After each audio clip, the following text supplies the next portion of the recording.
And going back to our breaking news story at the top of this hour, Eskom chairperson Zitemba Khoza resigns.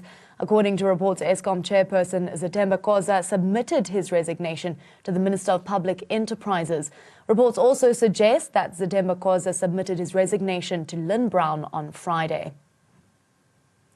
We're now joined on the phone line by Govender, who is a wealth manager from Rand Swiss. A very good afternoon to you. Thank you so much for joining us here on ANN7. Firstly, what is your first reaction on the resignation of Eskom chairperson Zitemba Khoza?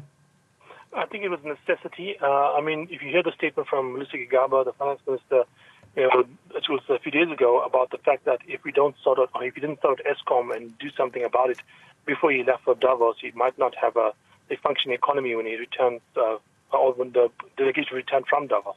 So we were talking about something that had probably a couple of weeks, if not maybe less than a month or two, before the situation was going to become absolutely critical.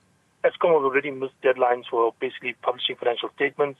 There was a possibility of their bonds being delisted from the JSE. We had statements from S&P saying that a default was possible from the company in terms of its loans. And we even had statements from Goldman Sachs talking about the fact that the board needed to be changed. So I think this was something that had to be done reasonably quickly. Otherwise, you could have faced some serious repercussions for the economy. Now, ultimately, how will this impact Eskom and the markets? Well, if the rumors of Nkatla Nene replacing Mr. Khoza as the chairman is true, it would change the perception, but I don't think it will change the functioning immediately. It's a case where the perception is obviously very important, and they need to change that quite quickly, because at the moment apparently even the banks are hesitant to give Eskom short-term loan facilities, and the company needs probably about 20 billion or so in the next couple of months in terms of new funding.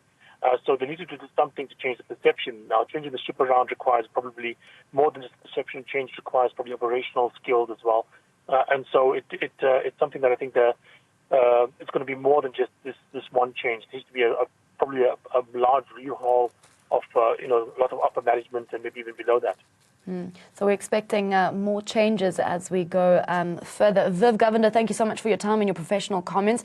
We really do appreciate it. That was Govender, who is a wealth manager from Rand Swiss, commenting on our breaking news story, the fact that Eskom chairperson Zitemba Khoza has resigned.